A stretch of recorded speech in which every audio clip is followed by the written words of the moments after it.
Hello, you wonderful people, and welcome to another episode of Not Too Comic Book. This being a show where we're talking about TV shows that are adaptations of comic books. For today's episode, I'm going to talk about the latest episode of Arrow as well as the latest episode of Legends of Tomorrow.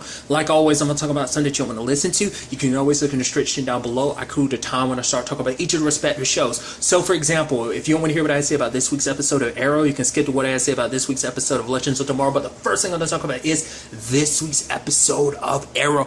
A great episode, holy crap. And it's also interesting too because we actually focus on it. Like, I'm sure the other episodes, it's just, I don't know, I guess one of those things I don't notice a lot, but I guess I should pay more attention to is when you don't cut away from one thing, like everything took place inside the prison.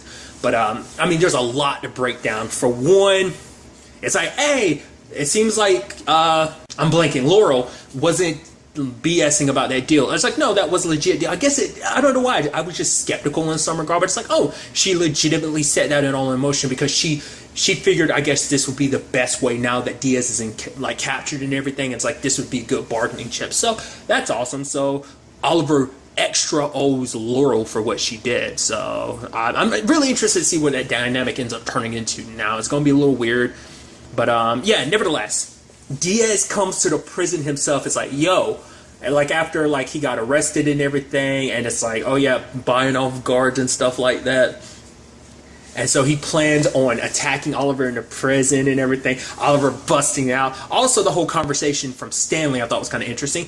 I'm interested to see what they end up doing with Stanley because it seems like, at first, because he makes it seem like, no, I just did the whole Dunbar situation just because it's like, oh, I was doing what you would do, go after people who are bad, seeking out justice. But Oliver's like, I never kill innocent people. He's like, yeah, but you hurt them and stuff like that. It seems like Stanley's just trying to justify it. Like, he's like, no, we could be a great team, we do so much good together. Like, literally, you and me are the same thing. It's like, I think whatever his situation is, he's so warped because he's like, oh, you just think I'm a killer and a monster like everyone else does, which is interesting because it's like, because it seemed like he was there for, I was assuming for one murder, but the way he was making it sound is like you've killed other people besides Dunbar. So it is recognizing the fact is he did in fact kill someone to be where he is right now. But it also made it sound like he sounded like multiple people even before, because for him it's just kind of like there's a justification for why he did it in his mind at the very least. So it's interesting.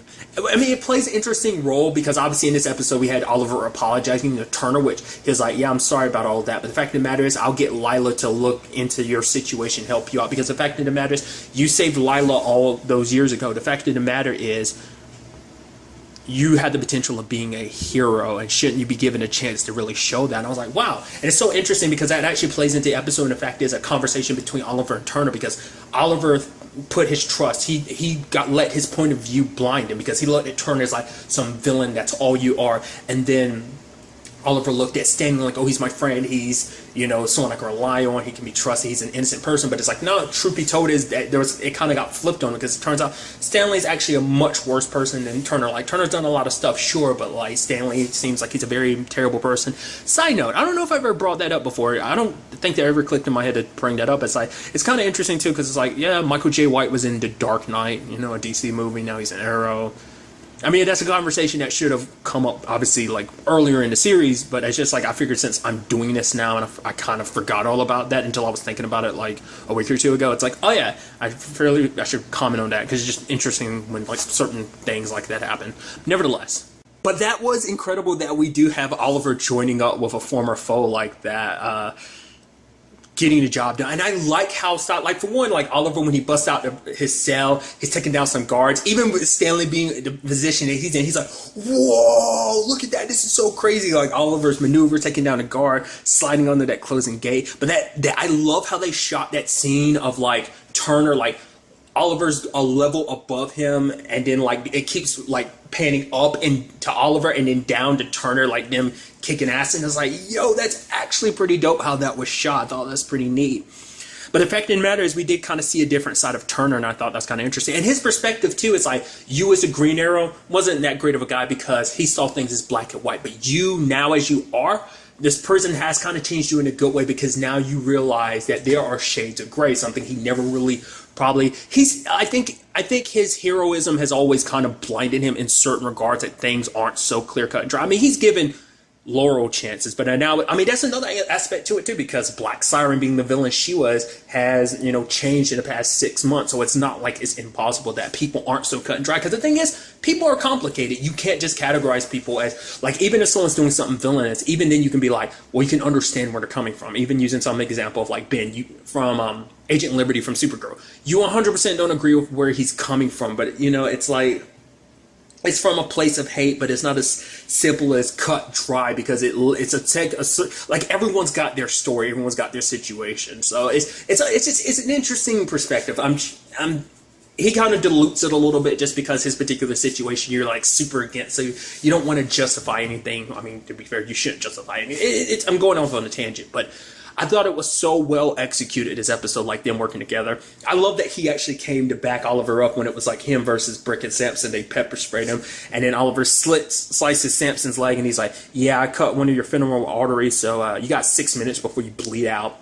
And then Brick running away when he's cornered. It's like, oh yeah, when it's 2 against 1 and you're on the other side of 2, it's one thing, but now you're cornered, you just ran. I thought that was kind of pretty dope. Yeah, Diaz's obsession with trying to take Oliver out was so interesting to me. Like, I guess that's kind of an argument. I think it's kind of interesting from a villain's perspective, of just because you're so focused on it. Like for him, it's like, I heard you were going to get out. It's like, I have to get my revenge on you. First, I'm going to wreck everything for you. I'm going to make it so that you suffer before I kill you. He's threatened to kill the guards and stuff like that, which I also forgot to bring that up too, because I meant to bring this up, was it last week, that one of the main guards is the actor who plays Julius from Van Helsing, just, which that show's loosely based on a comic book. So it's just kind of, once again, another thing with the whole acting thing. I just think it's kind of interesting. I'm very interested to what this means going forward for Oliver's perspective from a lot of people, because it's like, because all the guards in there are very thankful of him and everything, because it's like, yeah, he warned that this was going to happen, but no one wouldn't listen. It's like, oh, we can handle Diaz if he comes in here. It's like, yeah, I mean, he literally turned all the prisoners, obviously giving them the ammunition they need, like rile them up so they can fight. But it's like, I mean, he literally had access to a small army in there, which is also interesting because he mentions the longbow hunters. Last time we saw them, they got away, so I'm sure they're still around there and kicking. I'm sure they're most like they are mercenaries, so they're just going to be around waiting for someone to hire them again. So I mean, they could still technically be on Diaz's payroll, but I'm sure like all his funds and stuff like that have been frozen, so there's no way of actually paying them. I mean, not unless he has allies on the outside. I mean, it's kind of interesting because we haven't cut back to it, but there is the whole aspect of like the cabal that he joined last season. I mean, he ended up wiping out most of them. But to be fair, I guess it's in a situation of he couldn't really run things like he wanted to, because that whole organization was all about anonymity, but now he was kind of out there in the world, like everything and everyone was hunting him down, whether it be FBI or Argus, whether or not they were successful or not, like there was no hiding for him. And now, especially after this, he's arrested, like there's no going back for this, especially after making a scene like that at the prison. But still, it was pretty dope, that fight between him and Oliver too. I also love the fact is like Oliver, I guess it was like a pillow or a sheet full of, well, pillowcase or bag or whatever, full of cans, and Oliver's just swinging around, bam, bam, bam, knocking people down and out with it, saving quite a few lives. Seems like Samson and Brick didn't make it out of this, which I was actually kind of surprised by. Samson, he fell, was stabbed, caught on fire and fell, so not unless they got Jam and Dom, but it seemed like he's potentially dead. And then there's the whole Briggs situation, which I was kind of like, yeah, Stanley's going to end up getting away, isn't he?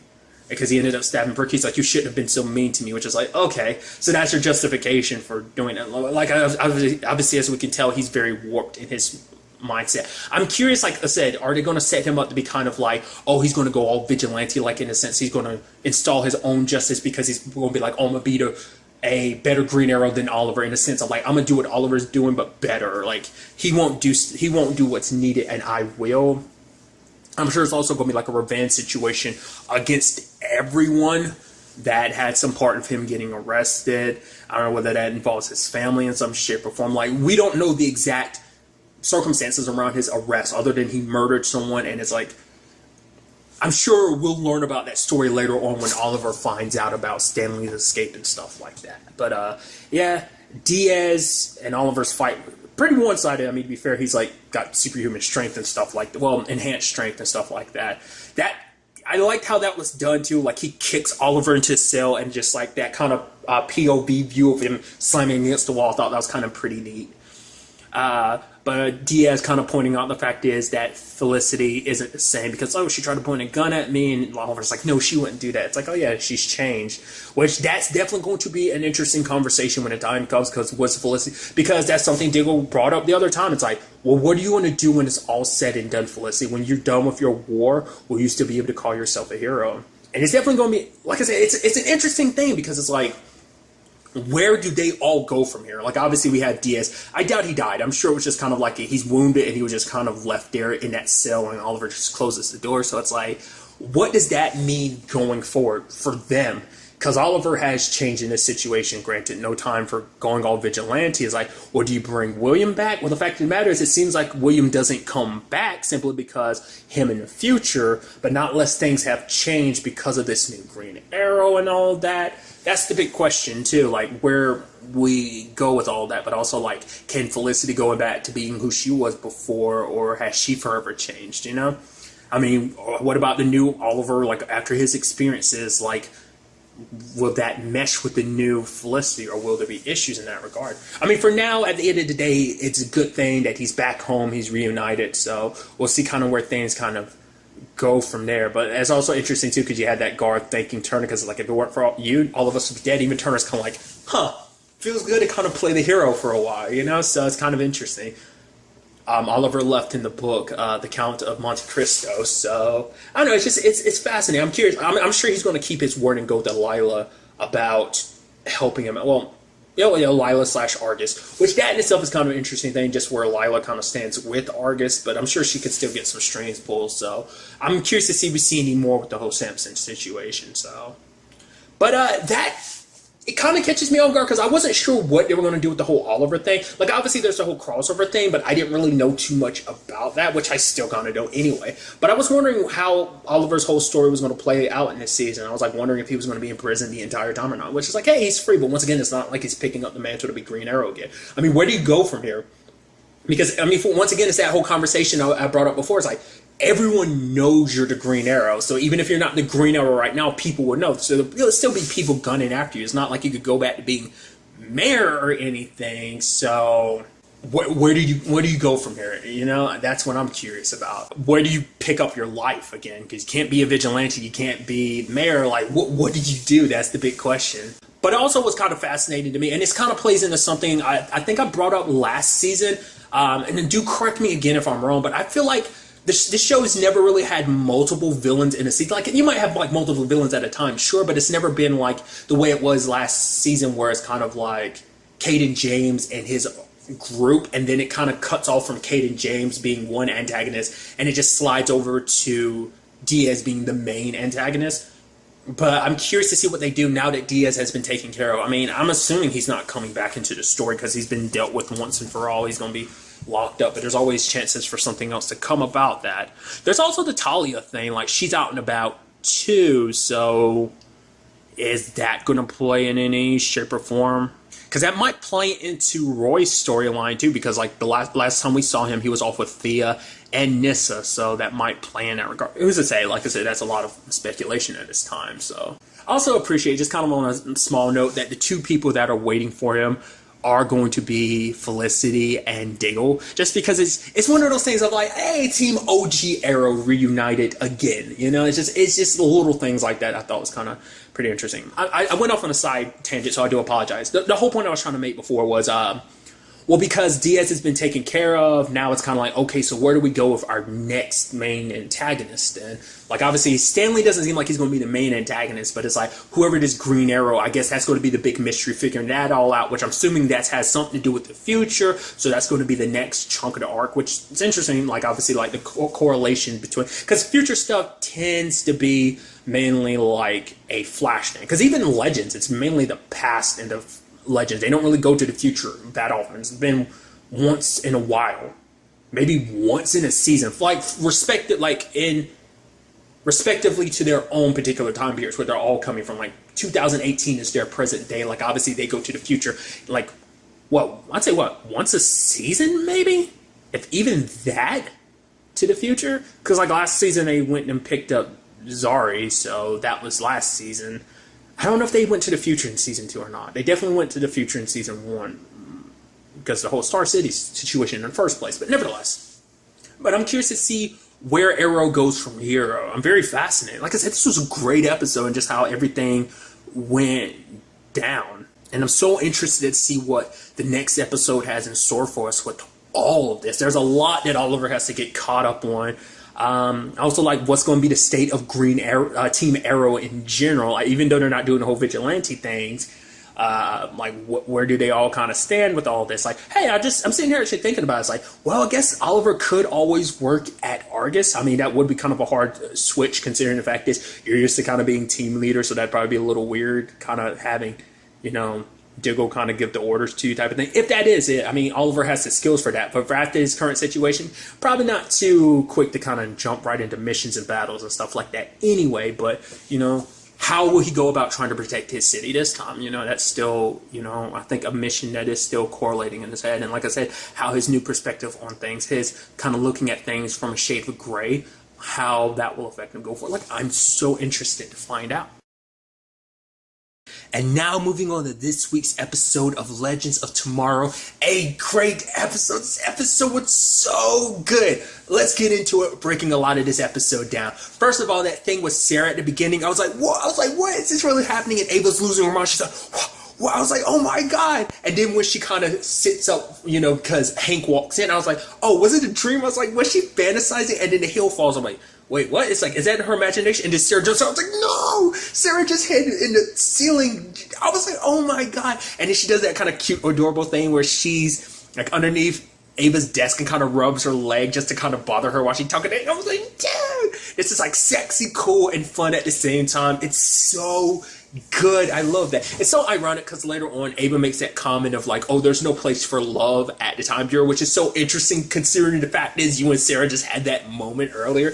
But it's like, oh yeah, Nate brings his dad along on the Wave Rider because it's like his dad wants to know why there's all these expenses because it's like, oh, why they had to get a new time core? It's like, oh, Rip's sacrificed himself when he blew it up to save the world. And it's like, sacrifice is right. It's like, that's kind of dickish for you to say that like that, Hank. And he's asking all about this money. It's like, money for costumes and stuff like that? He's like, no. He's kind of figuring out like, okay, we need to cut back because the Legends are using up too much money, which is like, it's so crazy to think about. I mean, do they actually legitimately get paid? I mean, why would you need to get paid anyway? But that's always the thing of like, that's always the superhero show thing. It's like, what do you do for money? But like in their case, it's like, does the Time Bureau pay them? I mean, obviously the Time Bureau pays expenses for them to help them out and stuff like that. So hence they were like, paid for the new time core and everything. So that's pretty dope. So there's that. But then Hank coming along because he wants them to see everything. And then Nate learning about the whole situation of Charlie, which that's awkward and stuff. I love the whole thing of Charlie trying to be a Maya. She's trying to put on like an American accent, which stuff like that I love so much because it's like the actress who plays a Maya / Charlie is British, so she's using her natural accent, and now she has to go back to try and pretend to put on an American accent, even though she did it for the past 2 seasons. It's so stupid, like stuff like that. I like that because I love when you find out people like have British accents, like the actor who plays Jax. Totally with British. I didn't know that at first until like I saw a commercial with him talking. I was like, holy crap, he's totally British, which kind of interested me. So it's always fascinating like that. And you have Constantine joking and doing an exaggerated American accent. And I was like, that's so good. I love stuff like that. It's so good. And they also make a comment where Constantine was like, oh yeah, Ray, you go off and do what you need to do. No one's even going to notice you're going. Legitimately, I did not notice that Ray was going the entire episode. I was like, it wasn't until he popped up later on. I was like, right, you literally weren't in most of this episode, and I literally didn't even notice you were going too. I was like, that's funny. That was a nice little nod because like when he pops up earlier, it's like that's the last time you see him until near the end of the episode. So I was like, that was so well done. Like that had to be very foreshadowing. It was kind of they wove that into the plot in a certain degree. So I thought that was really nicely handled. But there's so much to talk about this episode. For one, you have Mona trying to play matchmaker between Ray and Nora. But Nora didn't want it though, because because legit she was scared, because it's like she ends up bringing it up later on, but it's like she was scared of potentially looking at possibly having a future. And Ava kind of looks at Nora like a criminal, even though she turned herself in. But it's like all the stuff that she did. There's all that. But when it was all said and done, they got stuck in there. I love that Mona tries to bring over the birthday cake, and it's like saying a happy birthday, and Ava's just looking at her. She's like, and this is not the right time for it. Nora's like, no, it totally is. It's super good. Keep going. I'm like, I love that they spent time together. They bonded together. I love it so much. I love Mona. I can't stress enough. I love that actress. She's so good, because I loved her as Ramona in I'm blanking. Santa Clarita Diet. I loved her on that show. Just like every time she popped up, and I'm like, oh, another person I get to like. But just like her goofy personality, and she's trying to be all helpful and stuff like that. She wants to be very humane to the prisoners, but Ava was like, no, this is a prison. This isn't just some like place to like, ooh, make it all homey and stuff for them and stuff like that. So, but Nora ended up blasting, out her magic, because Ava was about to read the letter. That was her main reason for doing it, because she didn't even want to hear what Ray might have said, just because she didn't want to take any chances, because she was like, no, you can't look to the future like that. And I love that they had a competition of who had it, where she's like, well, my dad served me up as a vessel for a demon. And Ava's like, well, it turns out I'm actually a clone, and my entire life is a lie. And then Mona's like, whoa, I need to hear both of your stories. And they're like, no. And they get drunk, and they tell each other stories, and they bond, and they eat cake together. It's so good. It's so good. I love that trio pairing. It's so good. I hope we get to see more of it in the future. Oh, they're so good together. Like, legitimately, this episode had me constantly smiling, because it's so good. Legend. It cannot be stressed how ridiculously good this show is. It's so good. But then bonding like that, and it turns out, it's like, okay, you got to read what Ray said, because like a poet like Ray or whatever, it's like, okay, and lo and behold, Ray was actually snuck in there, which he's like, yeah, I mean, I wanted to check on you, because even Ava was like, come on, Ray, like, you come, like, there's no conjugal visits. He's like, what? No, it's not like that. I just want to make sure she was okay, And so he was like, I just came to see if you were okay. And I just got to the point I was like, I should just see for myself. And even Nora was like, that's sweet. Stupid, but very sweet. I mean, it's like you literally shrunk down and you got stuck. You couldn't just well, I guess if he unshrunk himself, it would have caused commotion. So he did. But it's kind of funny, because basically he's been in that envelope most of the episodes. So I thought that was so great, because he's like, oh yeah, I hope the team didn't miss their QB. It's kind of like, yeah, the team got along fine without you. It's once again going back to the point of like, almost like no one noticed you were gone. Like I said, it's so interesting, because it's been happening a lot more with Mick for me, because it's like, right, I completely forget about Mick all the time, Like, I keep bringing that up. I'm like, I completely forgot about him until he pops up, which is I think it's so funny. Yeah, thanks to Mona, like, Ava has had look at things kind of a different perspective, kind of getting to see that there's more to Nora has made her kind of look at these other supernatural creatures in a specific way, which is such an interesting thing, because I guess I didn't really think about it, but it's like none of the supernatural creatures are the mystical creatures are being sent back through the portal that to hell or whatever, that Constantine sent the unicorn and the fairy godmother. I guess it's because I guess the whole point is to do it all in one batch rather than one at a time. I guess that's time consuming, or at the very least maybe they're trying to go, because the Time Bureau is handling this now. I guess it's more of a due process type of thing. I don't know, because I guess they're trying to give a lot of these creatures a chance potentially. So it didn't cross my mind until this episode to realize oh man, there's the whole Striga situation, but it's I guess that got destroyed, so that's a different story. But still, it's just kind of interesting. But when it comes to the other side of things, you have Nate realizing how much has changed. Obviously, there's the whole Charlie situation, and then just everyone trying to keep, Hank's dad from really, because it's they're trying to be on their best behavior, because they got to make it so he justifies the budget and everything like that. And it's they run into Hemingway, which apparently Hank calls him Papa, which, they're like, oh wait, your dad, which you have Mick saying, but I thought he exploded in space, which even Nate was kind of like, that's super insensitive of you to kind of say it like that. But it turns out, interestingly enough, I was like, why does he look so familiar? That looks like it's the actor who played Lucian in the originals. I was like, what? That's so dope. But I love that, like, Hank turns into a complete and utter idiot around Hemingway. It's like, oh, he's a man's man. And they go hunting what we end up finding out later on is a minotaur. It's actually kind of sad, actually. I think it's actually very representative, obviously, of the story to a certain degree, because it's like the minotaur didn't get lost in a maze. In actuality, its dad didn't love it in a respect. I think that's what Charlie was saying. And so it chose to hide itself in the maze. So it's like, makes it even sadder, but it's very reflective of Nate's situation, because he's back on the ship. You know, he deserves a little more respect than his dad's giving him, but his dad's not trying to listen to him, because Nate's like, the fact is, we need to play this musical instrument. He's like, no, we need to go out there. And he's like, Dad, you just want to be better than me. The fact of the matter, he's like, I'm a grown-up ass hero, superhero is kind of what he said, who's going to play a lute to a minotaur. Because Hank is very stuck in his ways, because he wants Nate to be like him, but Nate's like, I'm not like you, I'm very different, I don't like the things that you like. But Sarah, rather than backing Hank, she obviously backs Nate, because it's like, yo, this is how the legends get down, and how Nate does things. You might think it's weird or whatever, but that's the legends things. That's what Nate brings to the table. So I thought that was kind of nice. It is kind of interesting how a lot of the team was basically not really there to do much, you know? But I love how when it all came down to it, I was glad, because I was about to say, are we going to get to see Nate steal up at least once, which he did.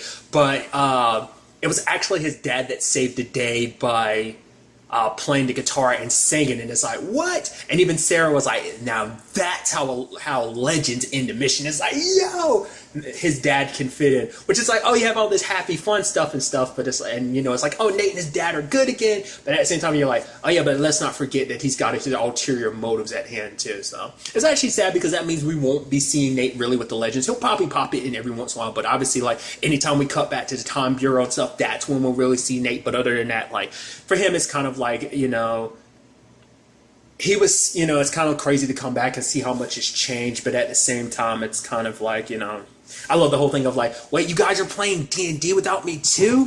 But for him, it's like, this isn't where he needs to be anymore. But I love that little speech at the end, and I think you could take it outside of the show too, where it's kind of like, you know, being a legend helped. He was running away from his issues when he first became a legend, and it helped make him into the man that he needs to be and wants to be. And it's like, you never know how long this will last, so enjoy it while you can. So that's why I'm like, oh, it kind of seems like it's an outside perspective of probably like, you know, that could be said for the actors, for the viewer of the show, like, enjoy the ride while you can, because it won't always be around. But I thought that was kind of like a nice little sentiment to get across, like, obviously within the confines of the story too, but it's like, I love you guys, but you know, the Time Bureau is where I need to be right now. So that was kind of sweet. And obviously they can always drop by, like I said, see Nate anytime they want, so that's kind of nice. And he even kind of gave a send off to Charlie to be like, you'll find your place. Like, he found his, and it's like, so you'll find yours up here too. So that's definitely interesting.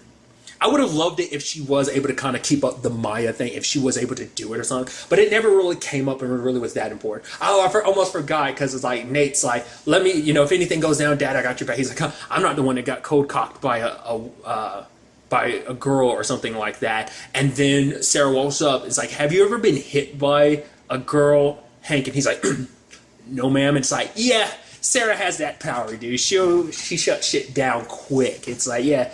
Literally dealing with an assassin. Went toe-to-toe with a minotaur. Like, who can really say that? It's also pretty badass, like, Hemingway shot it, and then, like, the minotaur, like, deflected it with its axe. That was pretty dope. Also, I love the whole thing of like, oh yeah, it's 6 people. I mean, you mean 5, right? He's like, right. You know, I was almost just thinking of Gideon as a person. Gideon's like, now, are you trying to hurt me, Dr. Palmer? And I love the whole thing of like her being like, oh, this is who I am and everything. It's also interesting because like she has that interface now like that, because I guess it's something that Ray hooked her up with. Well, someone hooked her up with that, but which is interesting because you don't really, because that's never come up before, and I wonder, is that something we're going to see potentially more, or is it just for this one episode we got to see? Because the last time you ever get to see Gideon's head and face like that was like back in season 1 of The Flash, which I guess this is technically the same Gideon. We never really explained that. I think it's a different Gideon. Maybe it's just the artificial intelligence itself is maybe at some point in the future Eobard got his hands on it, so when he came back in time, obviously he set the whole thing up. So I guess that's, it's something that was never explained. I don't know if it's anything they'll ever will explain. It's just kind of like, use your own imagination. I don't think in the entire show they've ever explained it, because that was a question early on at first.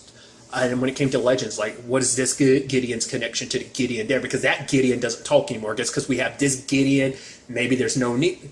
Whatever the case may be, I don't know.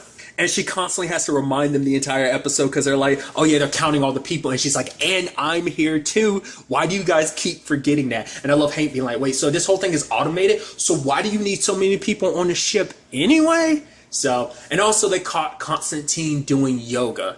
I'd also love Mick just kind of being the douchebag that he is. It's kind of like, oh yeah, you should go over here. Which is like, no, we've literally been trying to tell Hank not to go there because we don't want Nate and him to see Charlie, or as we like to refer to her as, not Amaya type of situation. So I thought that was kind of so dope, and just how that all kind of came together like that. And why the hell is Constantine like stretching his stuff naked in the library? Like, everyone's got their own rooms, right? So it's like, why did you... I mean, maybe it's kind of a sadder reason, like Constantine doesn't really like sleeping or whatever the case may be, but in general, this was a great episode. Also, let's not forget Nora sent a letter back to Ray, which is like, I can't wait for that to develop, and it's just kind of like, oh, because she wanted to know the story between them two, and it's just like, oh, dude, it's so good, because even Ava at the end was kind of like, yeah, go ahead and deliver that letter, you should do that, and it's like, dude, I cannot shut up enough. This show is so good. Like, it's so charming. It literally put a smile on my face the entire episode. I'm like, dude, this is so good. So, I'm very excited to see what the next episode has in store for us when it comes to this. But it's just like old-fashioned, just great episode. But really, that's all I'm going to talk about. To the next time we meet, be happy, be safe, live life to the fullest, and enjoy it. Good day, and goodbye.